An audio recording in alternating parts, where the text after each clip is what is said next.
नमस्कार दोस्तों, स्वागत है आपका आपके अपने YouTube चैनल जीएस जीनियस में। जैसा कि आप स्क्रीन पर देख रहे हैं, सिविल सर्विसेज क्रॉनिकल जो हमारी मैगजीन है करंट अफेयर्स की, इसका जनवरी 2025 का अंक आपके समक्ष लेकर प्रस्तुत हुए हैं।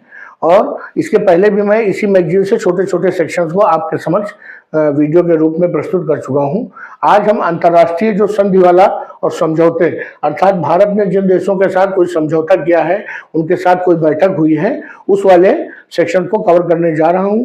इससे पहले कि मैं अपना वीडियो शुरू करूं, आपसे हमारी रिक्वेस्ट है कि चैनल को लाइक करिए, वीडियो को लाइक करिए, चैनल को सब्सक्राइब करिए, जिससे कि इसी प्रकार के कंटेंट आपके पास नियमित रूप से पहुंचते रहें।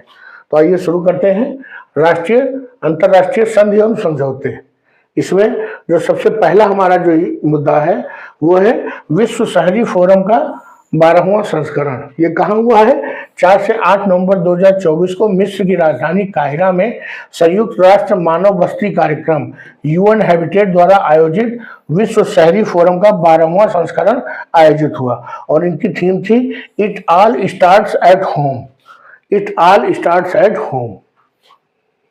इसके जो समापन पे क्या हुआ है, 10 सूत्री काहिरा कॉल टू एक्शन ये बाहर निकल के आया। इसके तहत वैश्विक आवास संकट को दूर करने के लिए तत्परता से कार्य करने और वैश्विक लक्ष्यों को प्राप्त करने के लिए स्थानीय कार्यवाही का लाभ उठाने का संकल्प लिया गया है। इसके अनुसार 2001 में संयुक्त राष्ट्र संघ ने स्थापित WUF टिकाऊ शहरीकरण पर प्रमुख वार्षिक सम्मेलन है, जो 2001 से चला आ रहा है। 2002 में ये कीनिया की राजधानी नैरोबी में हुआ और दूसरी बार अब फिर दोबारा अफ्रीका महाद्वीप में आयोजित हुआ है। और ये जो काहिरा मिस्र है, ये अफ्रीका महाद्वीप में स्थित है। और इसमें जो मुद्दे उठाए गए काहिरा कॉल टू एक्शन में, उसमें वैश्विक संकट आवास से निपटने के लिए तात्काल कार्रवाई और शहरी स्थानों को समावेशी रूप से साझा करना और स्थानीय कार्रवाई के माध्यम से वैश्विक लक्ष्यों को प्राप्त करना और शहरों समुदाय में वित्त की व्यवस्था करना, स्थानीय और जमीनी स्तर पर डेटा का लाभ उठाना, संस्कृत और विरासत को स्थायित्व के लिए एक परिसंपत्ति के रूप में उपयोग करना, यही सब जो है कॉल टू एक्शन में बाहर निकल के आए हैं। अगला हमारा पॉइंट है मानवता के विरुद्ध अपराधों पर संयुक्त राष्ट्र का प्रस्ताव। संयुक्त राष्ट्र महासभा की कानूनी समिति ने मानवता के विरुद्ध अपराधों को रोकने और दंडित करने पर एक संधि के लिए बातचीत शुरू करने का प्रस्ताव बनाया है और मैक्सिको और गाम्बिया सहित जो 98 देशों ने इसका समर्थन किया है। अर्थात एक ने इसको प्रपोजल को लाया होगा, दूसरे ने समर्थन किया होगा और उसके बाद 98 लोगों ने उसका और समर्थन किया है। इसमें मानवता के विरुद्ध अपराधों पर अंतर्राष्ट्रीय कानून को संबोधित करना आवश्यक माना गया है क्या कि मानवता के विरुद्ध जो अपराध हो रहे हैं उनसे डील करने के लिए पहले से अंतर्राष्ट्रीय आपराधिक न्यायालय है, तो लेकिन जो देश इसके सदस्य नहीं है उन पर ये लागू नहीं होता, बाध्यकारी नहीं होता। और युद्ध अपराधों, नरसंहार, मानवता के खिलाफ अपराधों पर मुकदमा चलाता है, लेकिन कई देश इसके अधिकार क्षेत्र में आते ही नहीं है।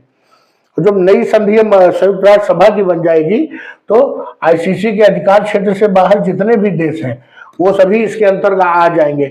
जितने भी बड़े देश हैं जैसे अमेरिका, रूस, चीन, भारत, इजराइल, ये सभी जो ये अंतर्राष्ट्रीय आपराधिक न्यायालय है इसके सदस्य ही नहीं है। और इसको जो है अंतर्राष्ट्रीय कानून में एक महत्वपूर्ण जो है उपलब्धि के रूप में देखा जा सकता है।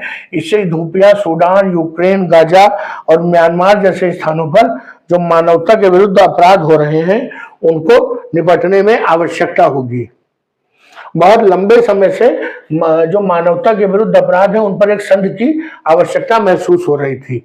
इसके मानवता के विरुद्ध अपराधों के पीड़ितों के लिए अब नए रास्ते खुल सकेंगे। वो चाहेंगे तो इसके तहत जो है लड़ाई लड़ सकते हैं अपनी। यह संधि पारस्परिक कानूनी सहायता के माध्यम से वैश्विक सहायता को भी बढ़ावा देगी।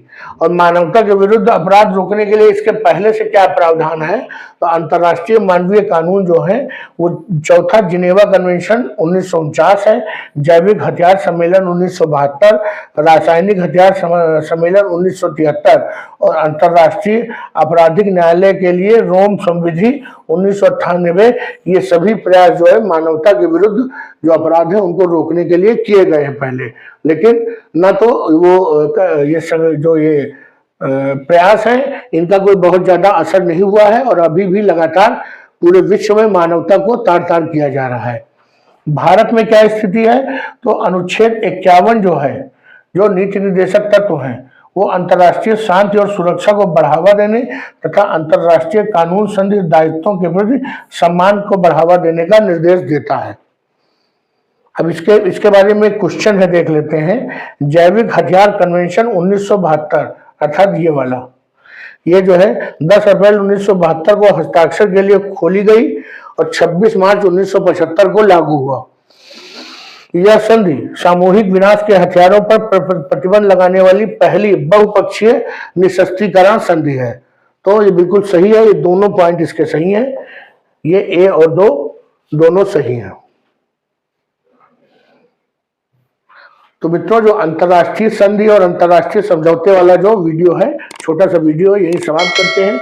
इसमें दो मुद्दे सामने निकल के आए हैं, एक विश्व शहरी फोरम वाली जो बैठक हुई है, दूसरी मानवता के विरुद्ध जो संयुक्त राष्ट्र में प्रस्ताव आया है उस पर चर्चा की गई। तो चलिए मित्रों, वीडियो को समाप्त करते हैं।